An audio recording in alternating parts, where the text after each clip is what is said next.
In a town forgotten by time, where trouble rides in with the wind and legends fade slower than scars, they chose the wrong person to provoke, and by the time they realized, it was already too late. Title: She was left with a sign that read worthless until a child gave her flowers from the graveyard the morning they found her. The fog hadn't yet lifted from the low hollows around Withering Briar. Dawn stumbled in shy, like it didn't want to be seen, and the sun crept slowly behind thin clouds, the color of worn bone. There, at the edge of the abandoned church, near the rust-bitten gate of the graveyard, she sat barefoot on the splintered steps, shoulders hunched and arms wrapped around her knees. A cardboard sign hung on a rope around her neck. Worthless. It read, not thief or traitor or even sinner, just that. Like a curse, scrawled in red ink. Her name was Ione Serrano. She had the kind of stillness that unsettled people, not because it suggested weakness, but because it hinted at depths they didn't want to wade into. Her dark hair hung in a single, long braid over her left shoulder, frayed near the end, damp with dew. Her dress, once a dusty rose color, was stained with mud and torn at the hem. Someone had thrown a half-empty bottle beside her. Another had spit, near her feet. She had been left there as an example. Even the crows that normally perched on the gate's iron cross gave her wide berth. Ione didn't cry. Not that morning, not the night before. She just stared out across the gravestones, like she was waiting for someone. Or something. At sunrise, the first wagon rattled past on the ridge road above. No one stopped. By mid-morning, the preacher walked up with his Bible pressed to his chest like it might shield him. He muttered something about redemption, shook his head, and left a biscuit wrapped in cloth beside her. By noon, the children came. Not to mock, though that would have been expected. One girl, maybe 8 or 9, with wheat blonde hair and a too large coat that trailed the dirt when she walked, stepped out from the group. In her small, calloused hand, she carried a handful of violets. Wild ones, the kind that grow near the stones no one visits anymore. She placed them beside Ione without a word. Then she looked up. "Mama says you're a witch," the girl whispered. "But I think you're just sad." Ione looked at her for the first time. Her voice came low, rusty. "What's your name?" "Lacey." "Thank you, Lacey." The girl nodded, then turned and ran back to the others. They scattered like birds. Ione stared at the flowers a long while, and then for the first time in days she moved. Her hands untied the rope. From her neck she folded the sign, not torn, not burned, just folded once, twice, again. Then she laid it down beside the flowers. She rose. The town of Withering Briar would never forget what followed. Before we jump back in, tell us where you're from. If this story moves you, please subscribe. Tomorrow, I have a special story for you. The wild violets wilted as the afternoon heat settled over Withering Briar, that kind of pressing weight that made even the cicadas fall quiet.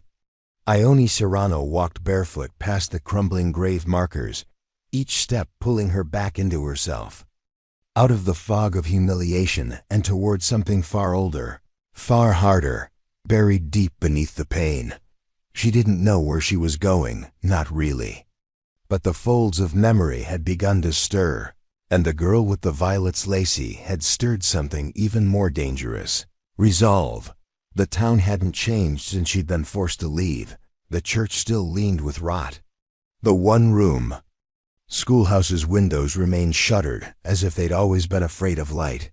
The sheriff's office, long defunded, sat empty but for the ghost of an old jail bell that never rang anymore. And still, every porch had a face behind it, curtains tugged back just far enough to watch without being seen. Ione walked through them all, slow, measured, as if each step was a question, and each breath dared someone to answer it. She stopped at the pump behind the general store. The handle creaked as she pulled it down, the echo bouncing off brick like an accusation. Cold water gushed from the spout, clear as glass, and she drank directly from it, hands cupped like a penitent. Behind her, a voice. "Ain't no one told you to leave?" She turned slowly. Old man Redding. Spindly as barbed wire and twice as bitter. He had a cane now, though he didn't use it so much as threaten the ground with it. His eyes were yellowed, and one of them didn't track right. "I heard the sheriff did," he added. "No sheriff left," Ione said. Her voice had changed since the last time they'd heard it. Less rust, more steel. Redding spat near her bare feet. "Folks don't forget, neither do I." He narrowed his eyes at her but said nothing more. She left him there with the dust and the ghosts. The cabin at the edge of town still stood, though the door hung loose and the hearth was black with cold ash. It was hers legally, had been since her mother died. But that hadn't stopped the townsfolk from trying to burn her out the first time. She opened the door slowly. Inside, silence, then the groan of old boards greeting her weight. Dust rose in beams of sunlight that slipped through a broken shutter. Her mother's rocking chair remained near the window, unmoved since the day she'd last seen it sway. The cabin remembered her. She spent the afternoon cleaning. Not because she believed it would change what had happened, but because the rhythm of sweeping, of folding, of scrubbing the grit from the hearthstone gave her hands something to do while her mind sorted the rest. By dusk, it felt like home again. She lit a candle, cooked what little the pantry still held, dried beans, old rice, the last of a weevil-bitten flour sack. No salt, no meat, no company. But she had a roof. And that was more than she had the night before. Word spread faster than fire in Withering Briar. By sundown, every porch buzzed with whispers. She's back. Brazen as ever. The gall of that girl. What's she want now? Only one person knocked. It was Lacey. She came just before dark, carrying a bundle of wild greens and a jar of something pickled. Her coat was still too big, dragging dust like a shadow. Ione opened the door and didn't speak. "Mama says you were cursed," the girl said without preamble, holding out the bundle. "But I think Mama don't know everything." Ione crouched to meet her eyes. "Thank you. They say you killed a man. Is that what they say?" Lacey nodded. "And what do you believe?" The girl hesitated. "I think people lie when they're scared." Ione stared at her, long and steady, until the silence turned sacred. "You're a rare kind of brave," Ione said softly. "Don't let them take that from you." She took the jar, the greens, and something she hadn't asked for. Hope. By the third day, someone left a dead rabbit on her doorstep. On the fourth, a rock through her window. On the fifth, smoke near the edge of the woods. They were warning shots. No one had yet raised a hand to her, but the message was clear. We remember. We haven't forgiven. She kept her door locked. Slept with a knife beneath the pillow. She waited. The truth had never come out. Not all the way. They knew a man had died the night Ione fled town. Knew she'd been seen running through the woods, dress torn, barefoot, bleeding from her cheek. They knew who he was too. Deputy Marshal Elias Broom, beloved, revered, a man of law and order. He had found her on the ridge, alone. They said she had provoked him. That she was a thief, a liar, a seductress with dirt under her nails and a hunger in her smile. But she remembered his fists. She remembered how his breath reeked of whiskey. How he'd laughed as he tore the brooch from her neck, the last thing she had from her mother. How he'd said, "A girl like you don't get to say no." The rest was a blur of red and night and fire. She'd killed him, with a rock. Just one. And then she ran. Not because she was guilty, but because she knew the truth wouldn't matter to them. She'd been right. They posted the sign on the edge of town. Worthless. But things had changed. A new judge now. A marshal station miles away. And a town grown. Poorer, meaner, and more bitter in the years since. She'd heard the rumors in the places. She'd hidden. Withering Briar had no doctor anymore. No teachers. No future. She had returned not for forgiveness, but for something else entirely. She had returned to plant roots. Because the girl with the violets had handed her a truth even more powerful than pain. People only grow in the soil they refuse to flee. Her first job was at the mill. Low pay, hard work, worse hours, but the owner, a wiry woman with a missing eye named Magda, didn't ask questions. Just told Ione, if you can lift more than you cry, you'll do. She could. So she did. The work bruised her hands, blistered her feet, and made her shoulder throb in the rain. But it fed her. And soon, it bought her a new window pane. Then nails, then a hammer. Then hope. On the seventh day, someone lit a fire in her yard. Not large, just enough to blacken the fence post. She put it out alone, with the old wash bucket and 3 tin cups of creek water. When she turned back toward her cabin, Lacey stood there again. They think you're gonna leave again, the girl said. That's why they're doing this. I won't. Why not? Ione crouched again, her voice low. Because I'm not worthless. Lacey grinned. I know. 3 weeks later, the widow Chandler's boy came down with fever. No one knew what to do. The old doctor was long gone, and no one could ride to the next town in time. But Ione remembered her mother's medicines. She remembered the smell of pine steeping in boiled water, the way chamomile could calm a throat, how blue cohosh was dangerous in the wrong hands but life-saving in the right ones. She knocked on Widow Chandler's door at dusk. The woman opened it with a rifle in her hand. Heard you back, she said. I can help.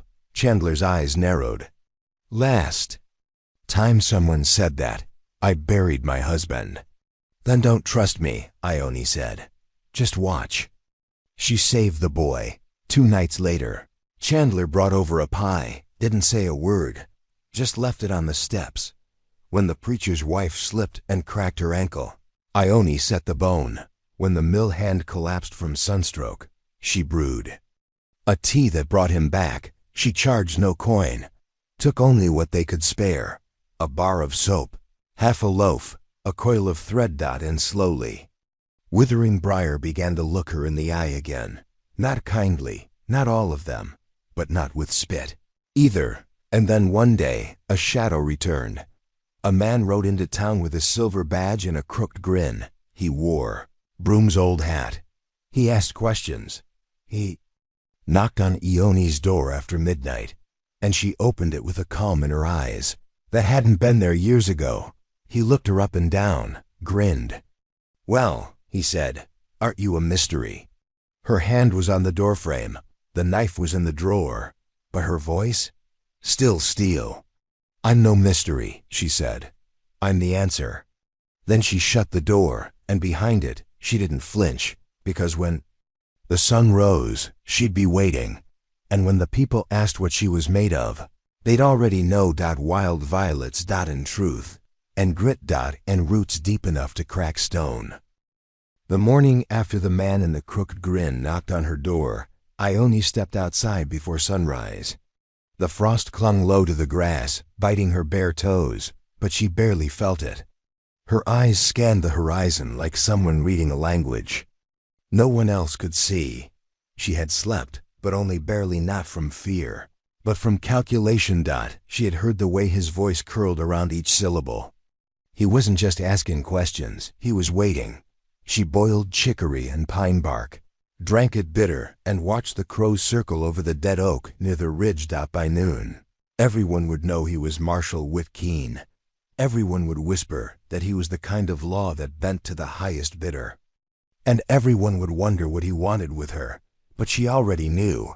He's not here to make peace, Magda said, slamming a crate down at the mill. He wants something. Men like him always do. Ione stacked planks without breaking stride. Then let him want. You planning to outstare a badge, girl? If I have to, Magda snorted. Damn fool thing. You hire me for my back, not my sense. Magda almost grinned. Almost, that I did.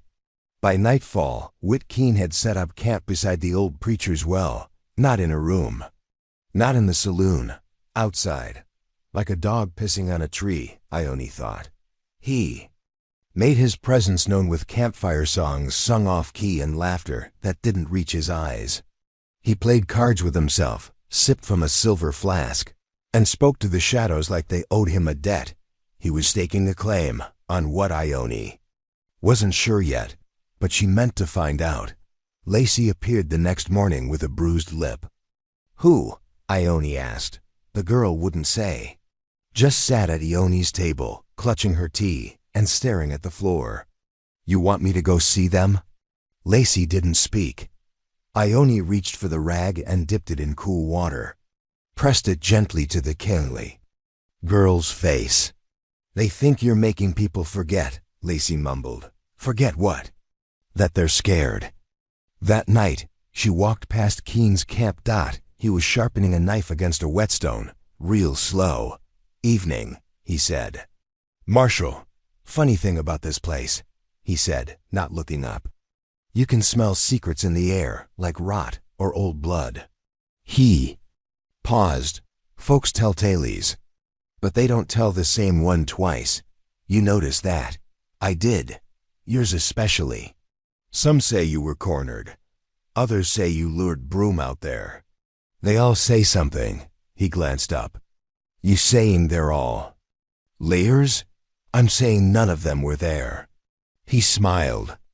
And what would you say if I told you I was? Her spine stiffened, but she didn't move. I'd say you waited an awful long time to introduce yourself. Time don't mean much to ghosts. You come here for justice? Nah, justice ain't got a horse in this race. Then what? He stood slowly, as if the weight of his own presence deserved ceremony. His shadow stretched long across the dirt. I came because the badge says I should. And because someone asked real nice. Someone with pull. Someone like Broom's brother, Whit grinned. See, you do remember the past. That's good. Makes things cleaner. She met his gaze, didn't blink. You plan to make a mess, Marshall? Depends. You plan on staying alive? The graveyard was silent that night, except for the whisper of wind over unmarked stones. Ione stood beside her mother's grave, her fingers brushing the brittle violets she'd planted the week before. They won't kill me in the light, she whispered. The wind didn't answer, but they might kill the girl. That silence again. Or worse, make her like me. The wind moved, just slightly. And then stopped. She closed her eyes. When she opened them, she knew what she had to do. The town gathered the next day for the funeral of old Miss Rowe, 97, never married, known to bite. But they gathered because there was food and gossip and someone to bury. Ione went too. Lacey sat beside her. Close. Across the circle, Whit Keen leaned against a fence post, eating a peeled apple like he had nowhere better to be. He winked when their eyes met. And that was the moment she knew he wanted. Heard her run. To make it easier. To prove what he already believed. That she didn't belong. That she would fold like paper under flame. Instead, she stood.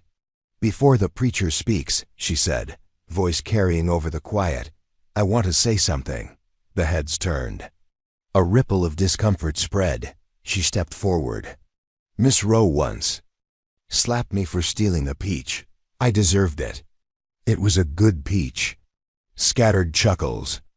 But she also helped me after my mother passed. Gave me a scarf. Cooked stew when no one else would. She never said a kind word, but she did kind things. She looked around. That's what I remember. That's what I'll pass on. She sat. The preacher cleared his throat. But no one was listening to him now. They were watching her, including Keen. That night, someone carved the word slut into her door. She didn't sand it away. She carved beneath it, truth hurts. Then she went to bed. Keen came. Again the next day.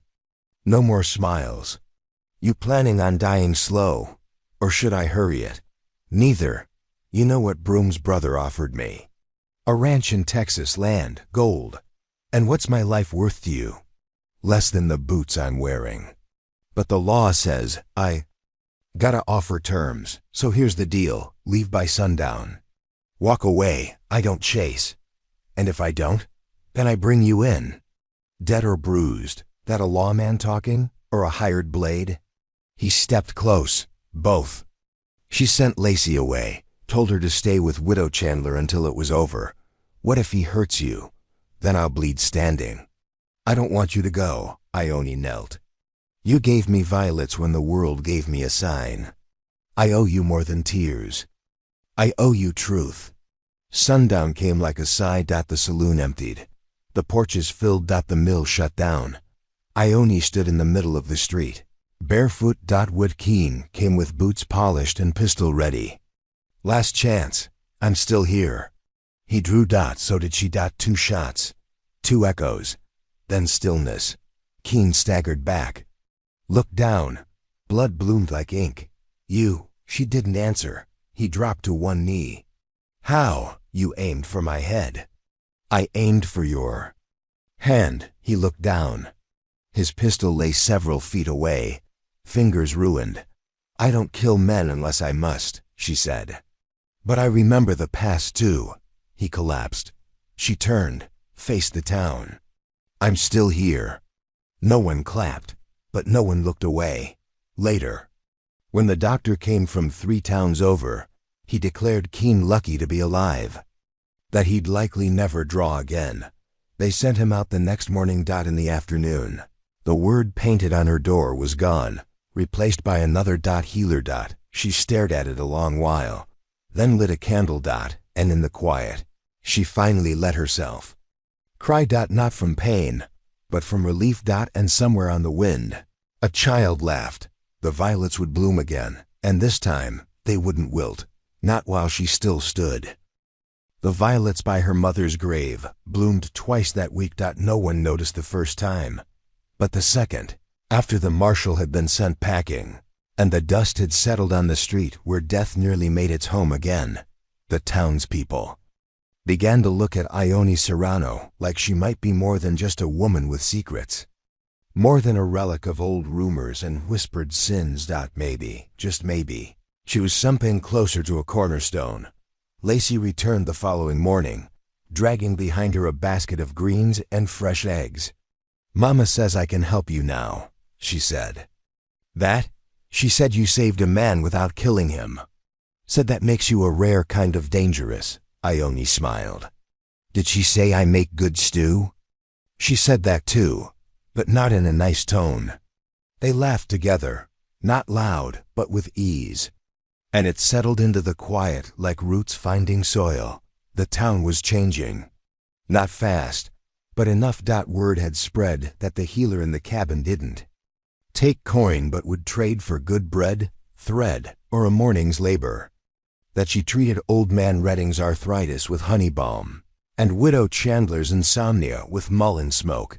And when baby Clara May Hollis took sick with lung rot, Ione stayed up 3 nights straight, boiling eucalyptus and whispering songs from her mother's language. The baby lived, that made people believe. By the end of that month, someone left a pair of boots on her steps, well worn but whole.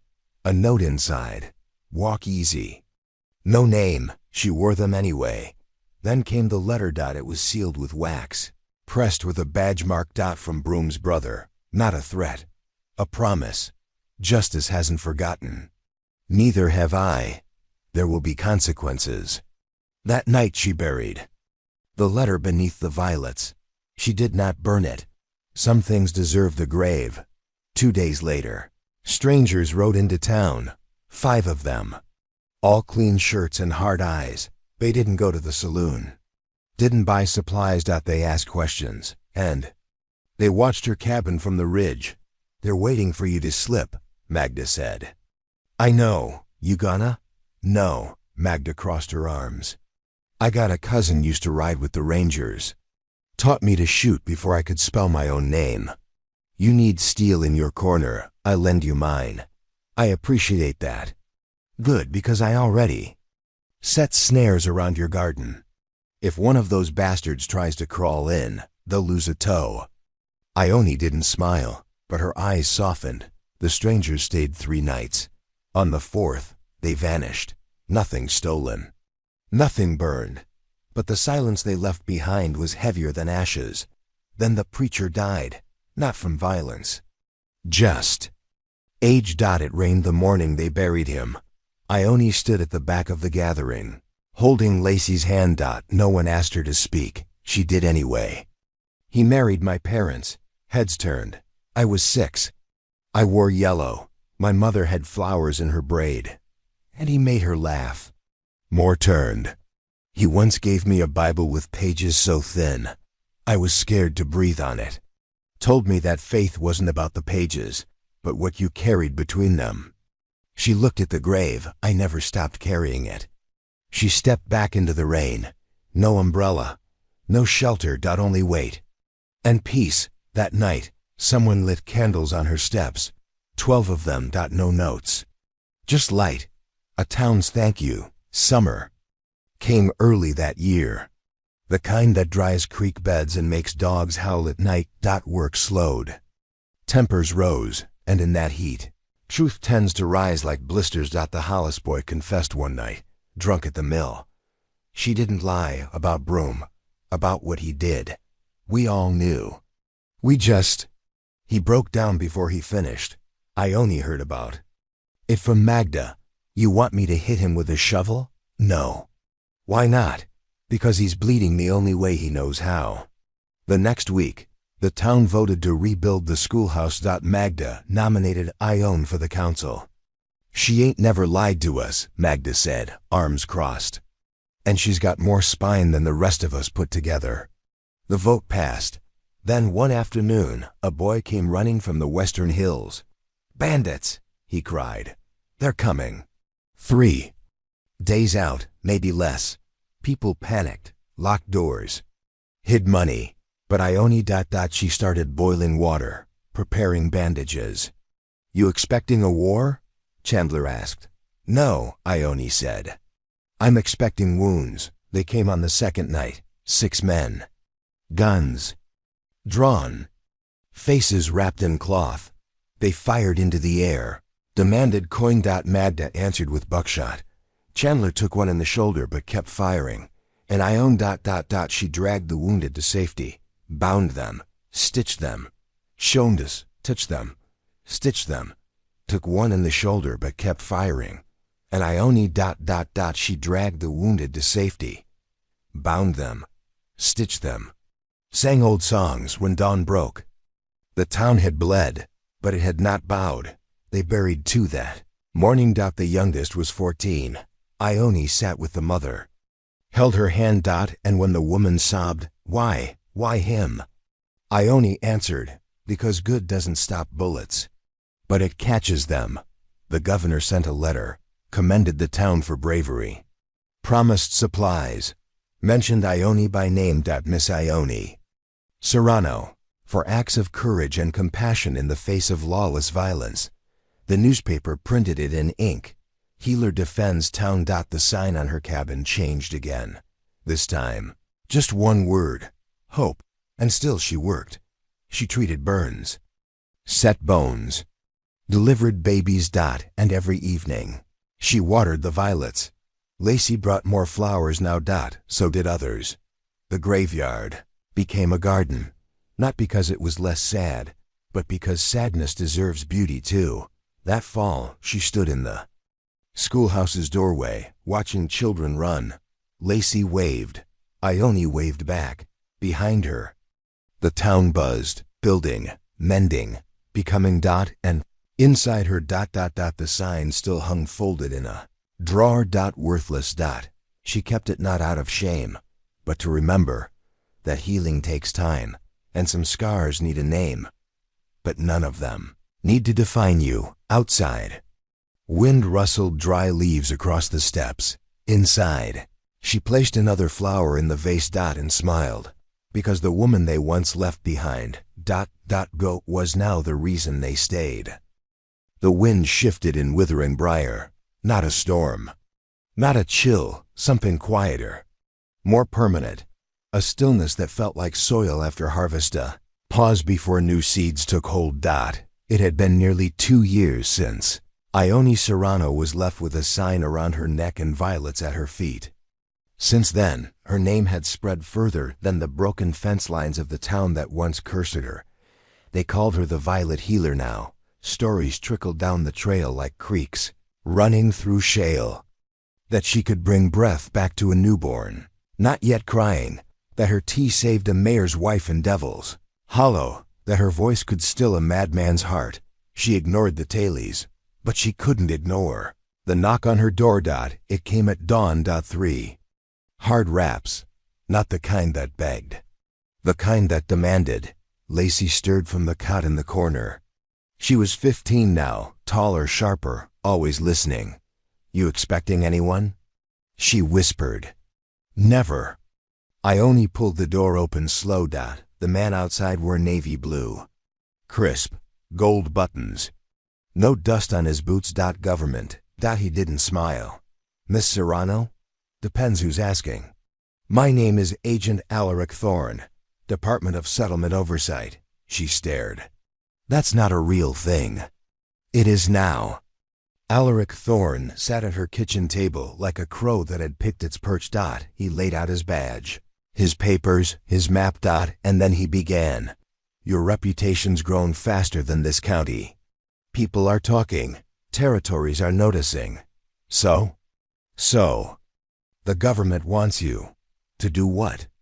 Exactly what you've been doing, just not here. She raised an eyebrow. We have a township in need of order. Name's Dunmari. It's 3 weeks south, near the border. Plagued by sickness, lawlessness, bad crops, worse men. So send lawmen. Send money. We did. They died. He leaned in. But your name? That's different. The people trust it. Even before you arrive, we need that. Ione crossed her arms. You want me to fix your mess? We want you to bring peace. The kind bullets can't. She didn't answer right away. She spent 3 nights walking the graveyard. 3 mornings tending to burns and coughs and broken ribs. Lacey followed her silently until the 4th day. You're leaving, she said. They're asking. You don't owe them, but maybe I owe someone else. At dawn, she gave Thorne her answer. I go on 3 conditions. Name them. Lacey comes with me. Accepted. We do things my way. No titles, no lies. Accepted. And when it ends, if it ends, I come home. Miss Serrano. Not a word. Just say yes. He hesitated. Accepted. They left Withering Briar 2 weeks later. The whole town turned out. Magda handed her a tin of dried lemons. In case their food tastes as bad as their politics. Chandler gave her a compass. It don't point north, but it does point home. Redding even tipped his hat. You turned the weeds into a garden, girl. Don't forget to water it. The last thing she did before mounting her horse was bury the sign. Worthless. It had served its time, and she would never carry it again. Zunmari was worse than the rumors. The air stank of wet ash. The fields were dust. The people? Skittish, starved, sick. They didn't greet her, they stared. The mayor, rail-thin man with burns across one cheek, met her with a handshake that barely lasted a second. Don't expect miracles. Then expect something better, Ione said. Expect work. She set up in a broken stable. Lacey hung linens from the rafters. They scrubbed every board. Boiled water. Then she opened her doors. No one came for 2 days, but they watched. When a child came limping by with a swollen foot, Ione walked out, sat him on a stump, and treated him without a word. By nightfall, 5 more showed up. By morning, 12. By the end of the week, the mayor himself returned. He didn't say sorry. He just sat down and took off his boots. Bandits came on the 10th day. Rode in laughing. Guns high. Ione didn't flinch. She stepped outside, hands empty. You want blood? I got none to spare. You want food? You'll share the work. They laughed. She didn't. Try me. The tallest dismounted, drew his gun. Lady, you got sand, but not enough. Then let's see who buries who. A sound cracked behind her. Lacey. Rifle in hand. Try her too. The standoff ended not with bullets, but with hunger. By morning, the bandits stayed. Not as lords. As labor, she healed the lame, trained others, started a garden behind the chapel. Lit candles for the dead. And always, the violets traveled with her. She planted them near wells. Near schools. At graves, wherever sorrow had lived, beauty bloomed. Months passed, then a year, then two. The government sent more agents. None stayed, only Ione. And Lacey. Until the town no longer called her healer. They called her mother. Of the land, of the people, of what came next. The letter came on a morning like any other. From Withering Briar, written in Magda's shaky hand. We need you. She read it thrice. Then turned to Lacey. You know what that means. Lacey nodded. Time to come home.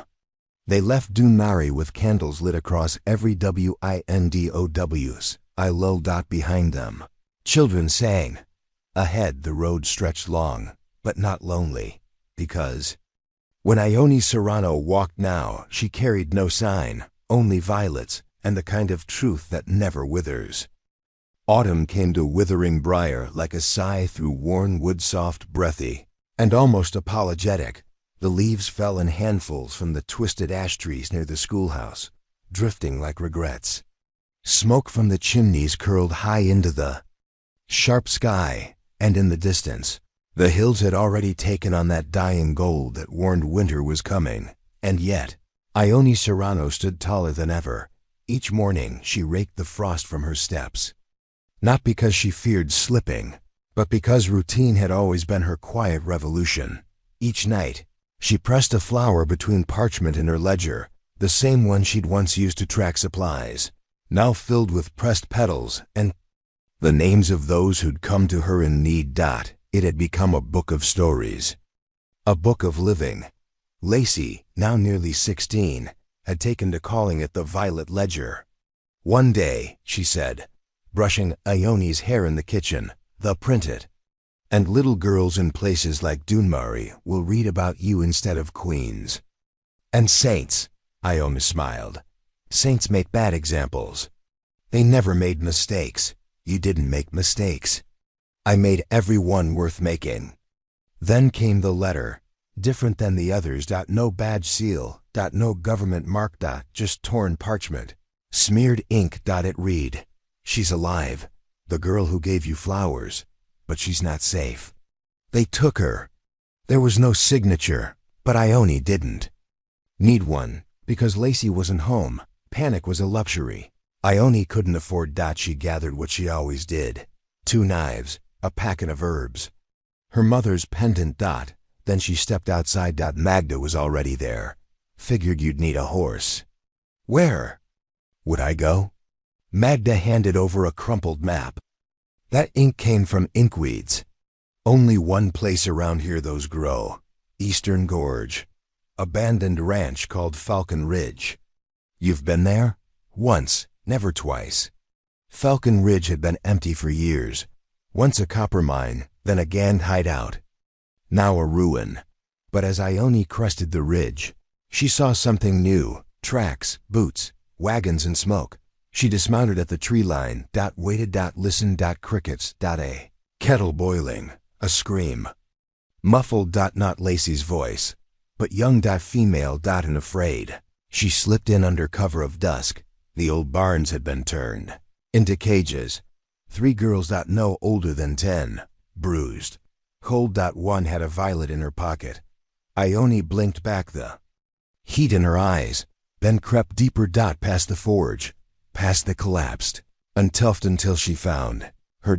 Lacey. Bound. Gagged. Eyes wide with relief and terror. Ione moved fast. A knife at the ropes. A whisper. We go quiet. But Lacey shook her head. Eyes darting. Warning. Too late. You shouldn't have come alone. The voice belonged to a man Ione had once known by name alone. Thorn. The government agent. Or so she'd thought. You lied. I gave you a stage, he said. And you played your part beautifully. Where are the others? Sold. Her blood iced. But this one, he continued, running a hand along Lacey's braid. This one I kept, because I wanted to see what you'd trade for her. You're filth. I'm commerce. You were the fool who turned herself into a legend. He stepped forward, gun drawn. So here we are. Hero, villain, child. Ione held up her hands. Let her go. Trade then. One life for another. You die, she walks. Swear it. Cross my filthy little heart. She stepped forward. He raised the gun. She whispered something, and he laughed. What was that? I said. Now.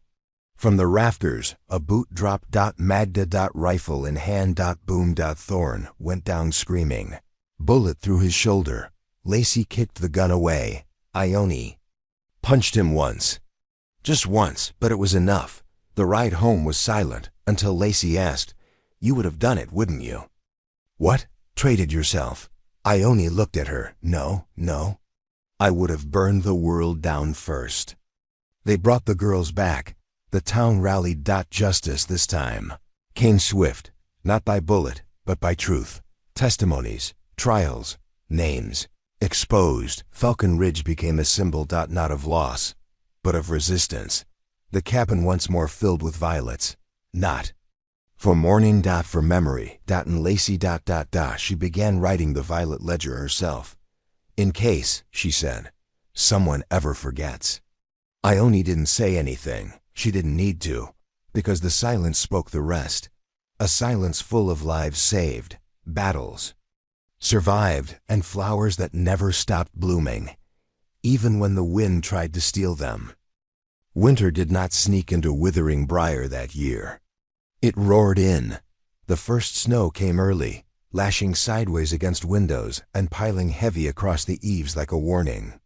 Trees bent like they were begging forgiveness, and the ground froze.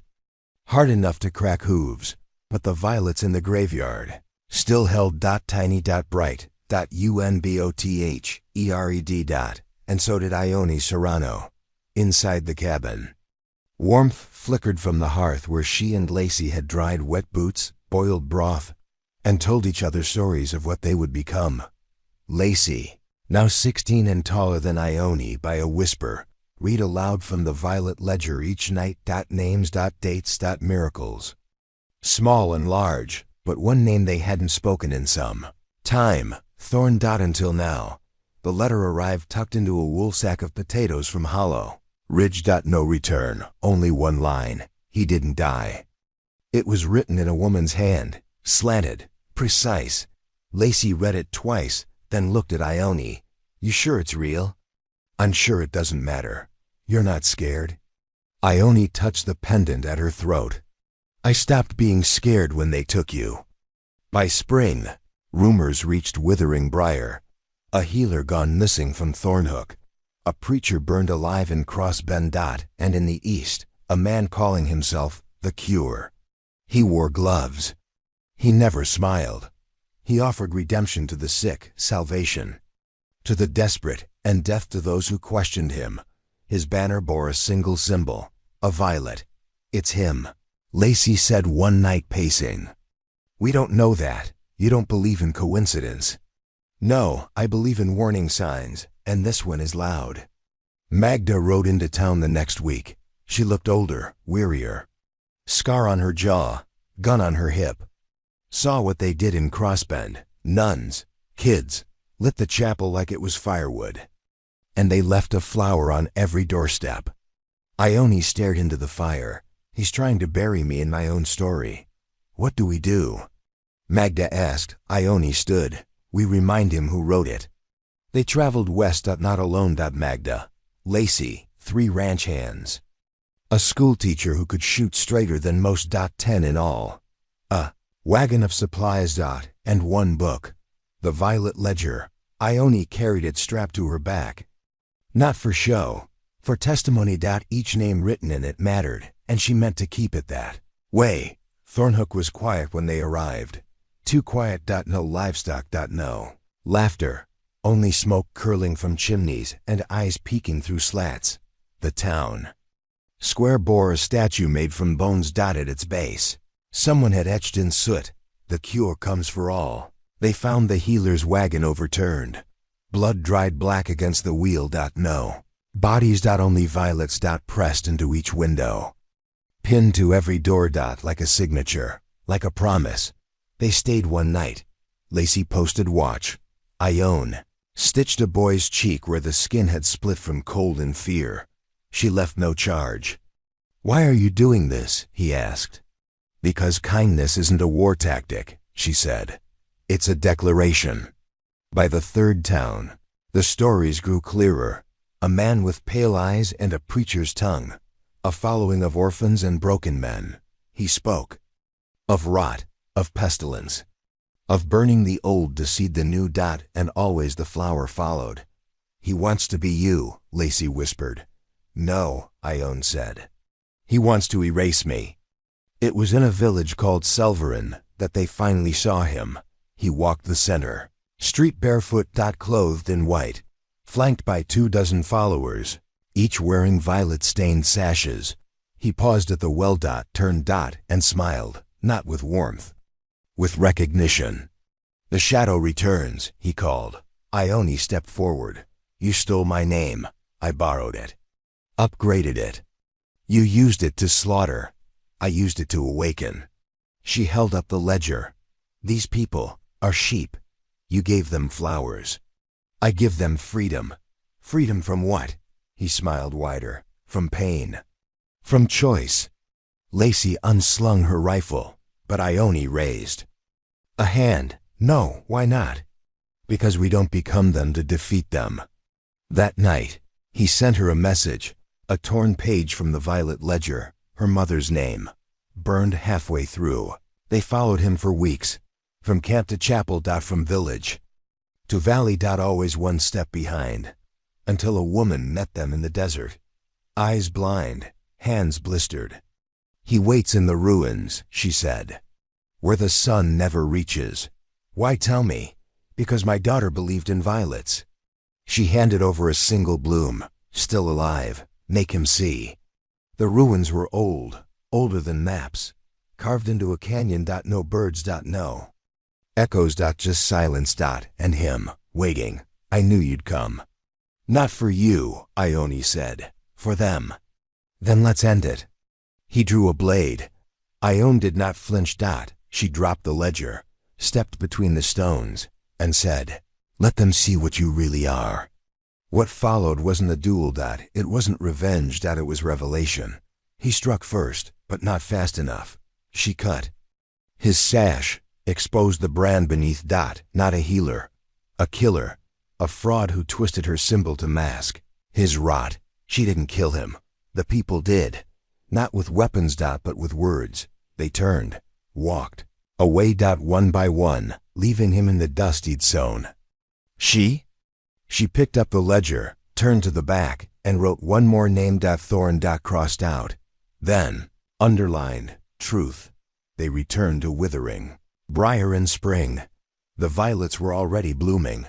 Lacey read from the ledger at the schoolhouse. Ione sat under the tree, and peace for once did not feel like a pause. It felt like a promise. This story took us a long time. If you like it, subscribe. Now back to the story. When the thaw came, the rivers did not ease gently into spring. They surged. Winter let go all at once, and the melt flooded every creek, every bend, every hollow that had once held peace and quiet stillness. Withering briar braced itself as water rushed through the valley like it had somewhere urgent to be, washing over paths and through fences and even into the corners of homes too close to the BOTTOMLANDS. And still, the violets clung, tougher than anyone gave them credit for, just like Ione Serrano. She stood waist-deep in icy water behind the schoolhouse, gripping rope and timber, helping anchor what could be saved. Mud streaked her cheeks, her hands bled. She never once looked away from the current. Lacey, alongside her, shouted above the roar, "If this flood wants to take us, it's going to have to try harder." "It always does," Ione replied. "They saved the school. Barely. The bridge. Gone. The mill. Waterlogged. The eastern road was impassable. And the town battered but alive once. Again looked to Ione like she had the answers. Like her calm was an antidote to the unraveling. But even Ione had questions now, because something had arrived with the flood. Something strange. A box. It had floated downstream and lodged between two willows just past Widow Chandler's garden. It was sealed in tar, marked with a carved symbol, a violet upside down. They opened it under the old oak. Inside, bones. Human. Child-sized. Wrapped in linen, bearing a military insignia Ione hadn't seen since her youth. The Black Harrow Regiment, buried. With it, a single page from a journal. I followed her footsteps and found only flowers. But beneath them, rot. No name. Just a date, 20 years past. It's bait, Magda said after reading it twice. He's still trying to provoke you. No, Ione said slowly. This is older than him. She stared at the bones. At the mark on the linen. At the date. Then she said the name for the first time in years. My sister. Lacey looked up from the fire. You never told me. There wasn't anything to tell. She died young. Fever, they said. I was just a girl, too young to remember her face. But that emblem. That regiment was never near our town. They fought in the west, hundreds of miles away. Magda rubbed her temples. You thinking what I'm thinking?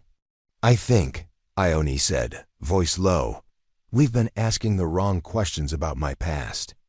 They buried the bones in the family plot. No name. No date, just a fresh patch of violets, laid gently into the earth. That night, a woman arrived, not on horseback, on foot. She wore a dark coat, heavy gloves, and a scar that split one cheek clean. Down to her jaw, her voice was hoarse, accented. I was told you protect people. I try, Ione said. Then protect this. She handed over a scroll. Inside, a map. Hand-drawn. Where did you get this? From the Harrow vaults. They never buried your sister. They trained her. Ione froze. She became someone else, the woman continued. Something else. Her code name was Violet. Lacey leaned in. You're saying she lived? Not just lived, built an empire. The weeks that followed unraveled more secrets than Ione knew how to carry. Her sister had been taken, recruited. Raised by a splinter of the Harrow regiment known only as the Root. They used children, broke them, molded them, and they'd named her Violet because she never flinched. She became their best, until she disappeared. Until now. She may still be alive, the stranger said. And if she is. She may be the one behind the ledger thefts. The ones twisting your name. I don't believe that. You may not have a choice. She's leaving messages. Where? In the ruins of towns that believed in you. They found the first. Burned journal in Blackfield, scorched pages, names erased. A final line, Ione builds flowers, I burn weeds. The next message came in hollow traced out, written in blood across the chapel. Truth has roots, and mine go deeper. Lacey asked what no one else would. What if she hates you? Then I find out why. And if she's right? Ione didn't answer, not then. They tracked rumors through 5 towns. 2 floods, and a dust storm that left grit in their teeth for days. And then they reached Pine Ward. Where the children had vanished. No ransom. No witnesses, only violets left. Behind. Black ones, and a phrase etched into the bell. Only one violet blooms. That night, Ione made a choice. We go alone, she told Lacey. What? No others, no town guard, no militia, just us. You think she wants you alone? She wants a reckoning. They found her in the limestone caves beneath Hollow Pass. She waited. Beside a well of still water. Hair dark, eyes colder than winter rivers. Double quotes. Hello, sister, she said. Ione stepped forward. You came. You dragged me out. You abandoned me. They told me you died. They told me you left. I didn't know. Neither did I. What followed wasn't forgiveness. It was fire. They argued, cried, drew knives, drew breath. Violet wanted a world reborn. Ione wanted a world rebuilt. They could not both bloom. Not together. You changed our name, Violet whispered. I gave it back its truth. Then prove it. They fought in silence. In the dark, steel against steel, until one knife dropped, and Violet knelt. Finish it. I won't, coward, no healer. Violet left that night. Not in defeat. In exile. Ione let her go, because some flowers need more time to turn toward the light. They returned to Withering Briar. And this time, when Ione opened the ledger, she wrote her sister's name, not crossed. Out. Not burned. Just planted, like a seed, because even darkness, if buried deep enough, can bloom. The wind carried ash from distant wildfires, drifting across the valley and brushing the rooftops of Withering Briar with a soft gray.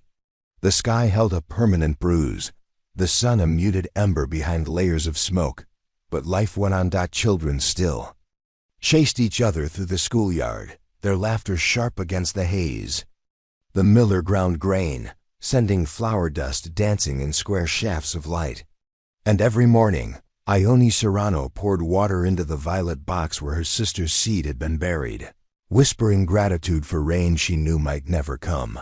Lacey arrived at dawn with news. They're sending a delegation. Ione looked up from the lucerne sprouts pushing through the soil. Who? From the governor's office and, more importantly, the Root Council. They want you back. She closed her eyes. I never left.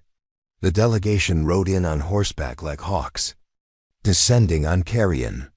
3 suits, 1 for each, the governor's envoy, a root regent, and a priest judge in linen robes.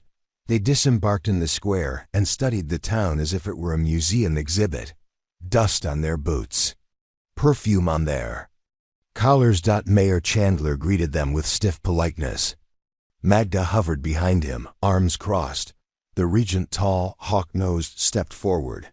Miss Serrano? Ione emerged from the schoolhouse, her hands still stained with green.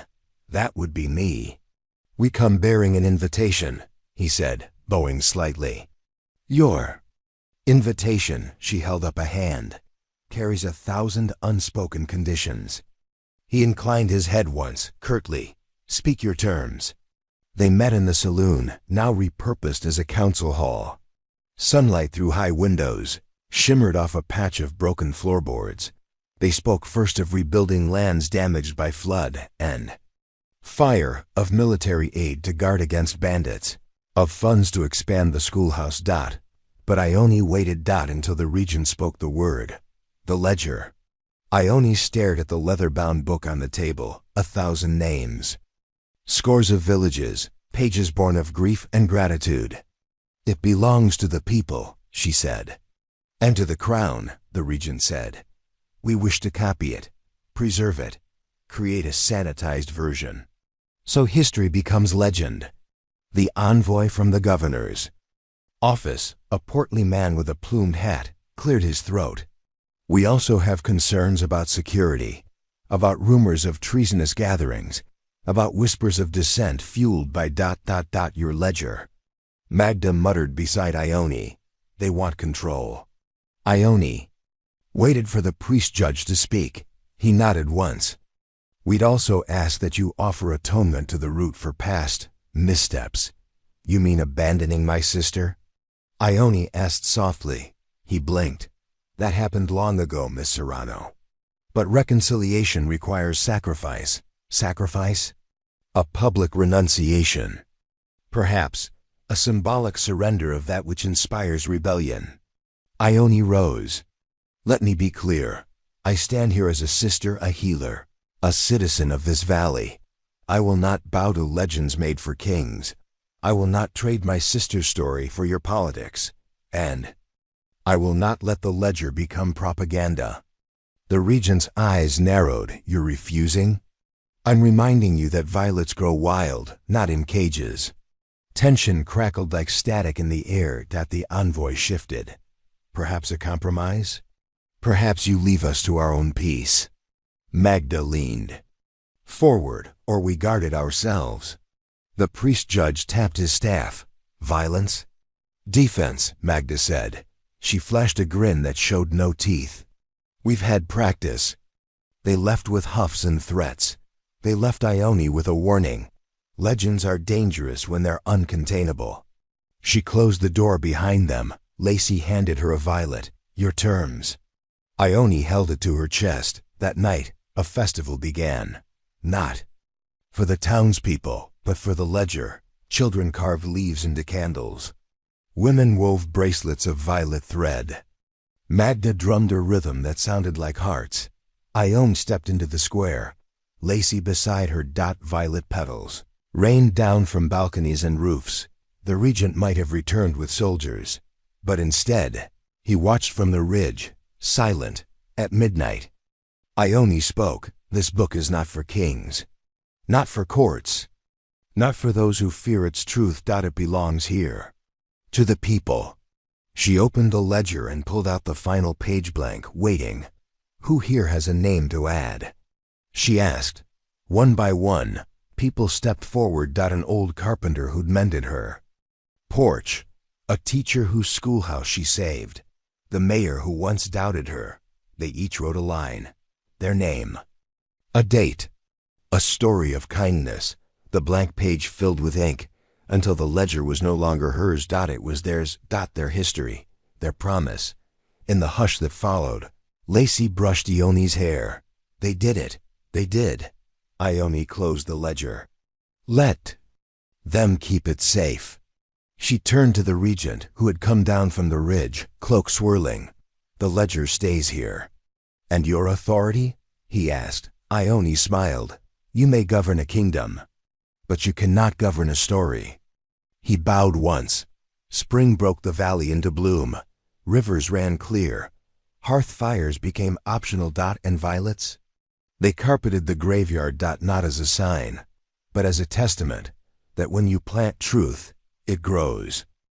Spring had pulled itself fully into the valley, and withering briar thrummed with life again. Fields once bone dry now shimmered with new wheat, their green tips swaying under a soft breeze.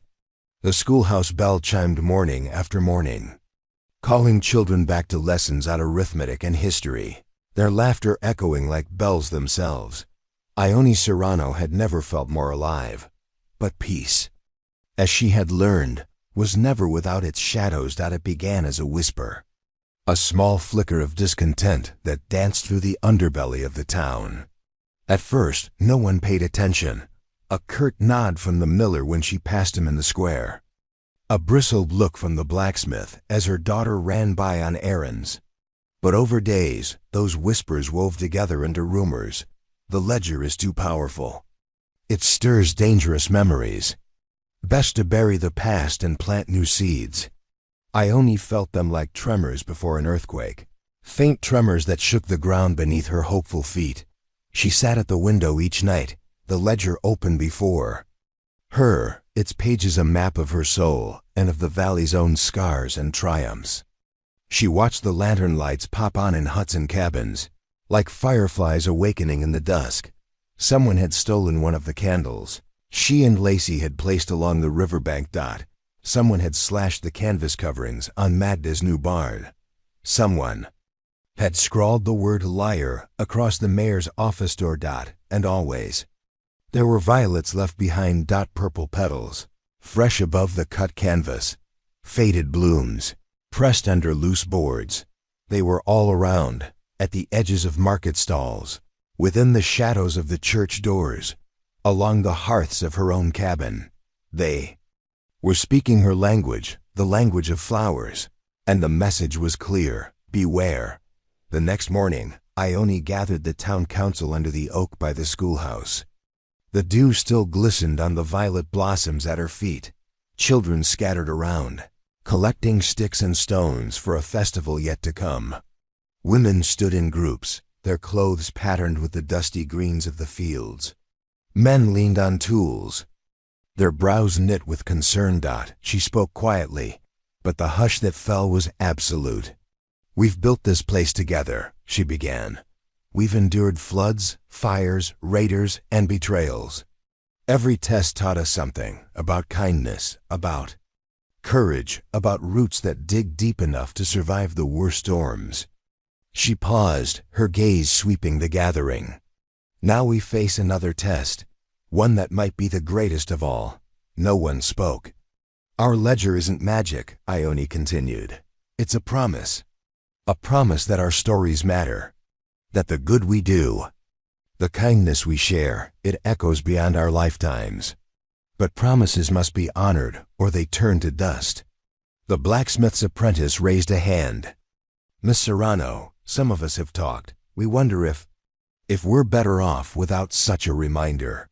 Some days, living in the past feels like drowning in what we can't change. Ione's chest tightened. She knelt, picking up a single violet from the ground and held it out. Do you see this? She asked. The apprentice nodded, uncertain. I found this on the steps of my cabin one night. No name, no note, just the flower. It told me someone was coming, someone who cared. It reminded me that I wasn't alone. She stood, pressing the bloom to her chest. A single violet can't change a winter, but it can promise a spring. It can whisper hope when all the world seems gray. Our ledger does the same. It cannot undo the past, but it can guide our future. If we let it be silenced, we risk forgetting who we are. Silence held the gathering. Then the mayor stepped forward, his posture bowed but his eyes steady. Miss Serrano, I speak for many when I say we're sorry. We forget sometimes, we get frightened. But we need you, and we need this.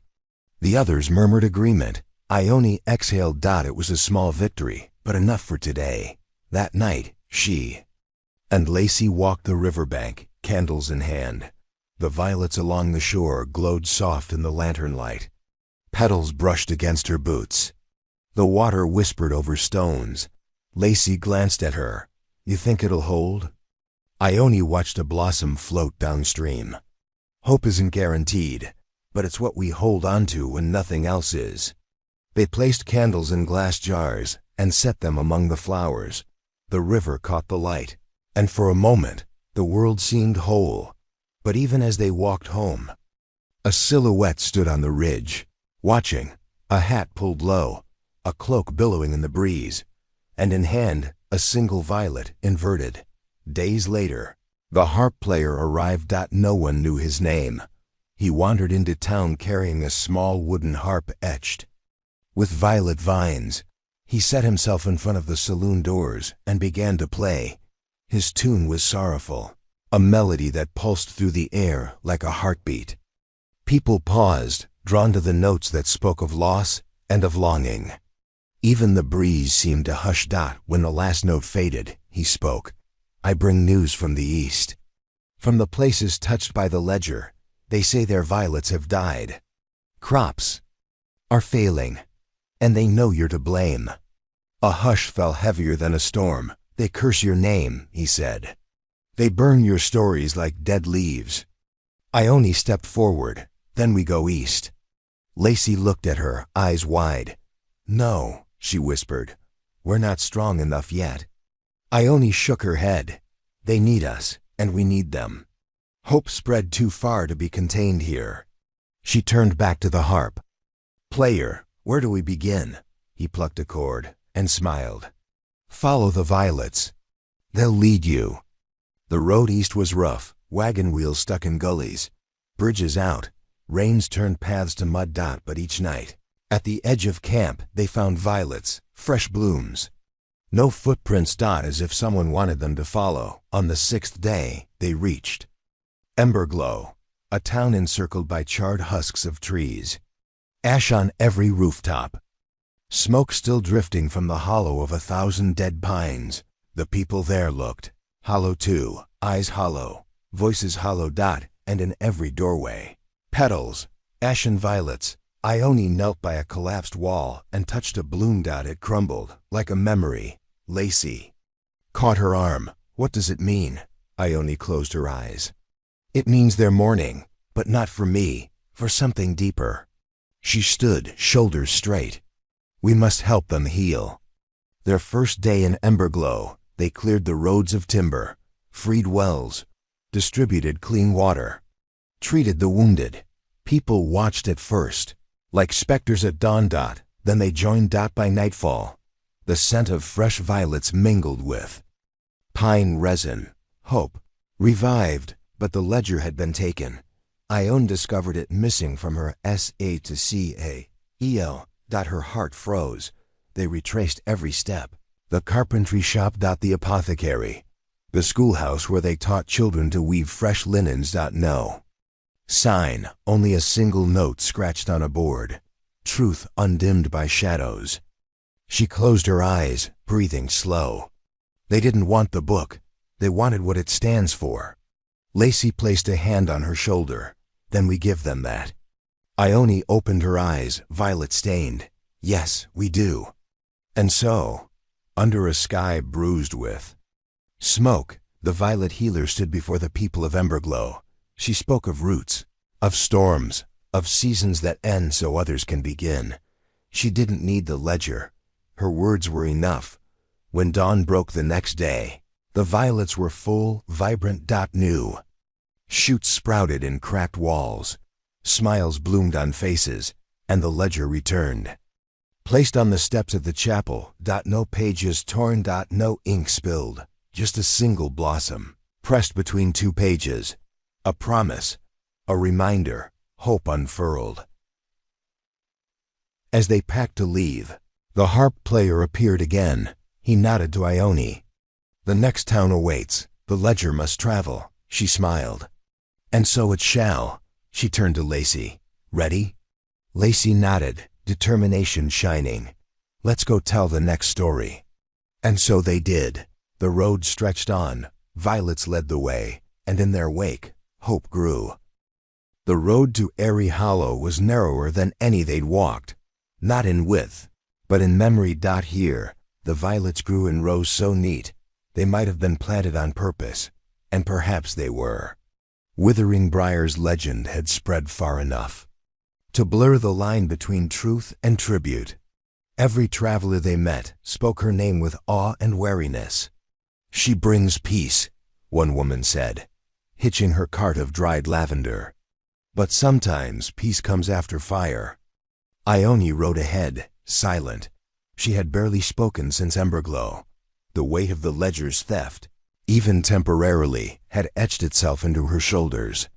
Not for the book, but for what it meant. She feared that soon, even her own voice might be pulled into legend and stripped of meaning. Lacey noticed. They made camp in a willow grove the night before Airy Hollow. Moonlight filtered through the branches like a prayer. You haven't said more than 10 words today, Lacey murmured, handing her a steaming bowl of lentil stew. I'm just listening. To what? Ione took the bowl but didn't eat. To the earth. It's been whispering things lately. Lacey leaned closer. Good things? Ione looked toward the dark horizon. Warnings. Airy Hollow sat nestled in a ring of hills, a town shaped like a spiral. Streets curled inward toward a central well. Buildings stacked one atop the other, like stone petals. The townsfolk were quiet, observant. They wore no jewelry, no dyes, no feathers in their hats. Even their boots were soundless on cobblestones. But they watched. Everyone watched. Bell tolled as Ione and Lacey crossed into the heart of the hollow. A man awaited them at the well, cloaked in midnight blue. He carried no weapon, only a book. Twin to the ledger. We've been waiting for you, he said. His name was Ezra, a keeper, one of the old archivists who once scribed for the root itself. Back before they became an army, he led them into a chamber beneath the well, an ancient archive, where light came only from glass jars full of fireflies, thousands of books. And in the center, a pedestal. You're not the first ledger bearer, Ezra said. He placed his book beside hers. But you may be the last. He told them the story of the first violet, a girl named Maris who had survived the fall of Hollow Creek centuries ago. Her family burned alive by raiders, her voice stolen by trauma. She began leaving sign symbols carved into trees, patterns in stones. Bundles of herbs tied to branches. Each message saved lives. Eventually, people started copying her symbols. The language of hope spread. She became a myth. The flower in the ash. But myths, Ezra said, are always followed by men who fear what they can't own. They tried to erase her. Rewrote her into a priestess, then into a traitor, then into a ghost. Only a few knew the truth. And now, Ezra said, placing a trembling hand over Ioni's ledger, you write in the same ink. Ione stood for a long time after. Finally she asked, why tell me this now? Ezra looked toward the ceiling, where faint dripping echoed. Because someone's come to rewrite you too. They emerged from the archive just past dawn. Smoke trailed on the eastern horizon. Ezra watched it. That's Thornbarrow. It was meant to be next. Ione stiffened. Lacey already had the horses ready. Thornbarrow burned. Not a fire of anger, but of grief. Houses still stood, but ash coated the walls. People wept in silence, gathered in the square. They did not scream, they sang. A dirge that rose like steam. Wordless but harmonious. At its center was a boy, no more than 12. Holding a violet scorched at the stem. He offered it to Ione. They told us you'd come. The town had been attacked by a group who called themselves the Cleansing. Not raiders. Not thieves. Purists. They wanted to erase the ledger, to return to a time before dangerous kindness. They claimed healing was a lie, that remembering pain was indulgent, that mercy made people weak, and they left violets behind, twisted into wreaths. Hung upside down.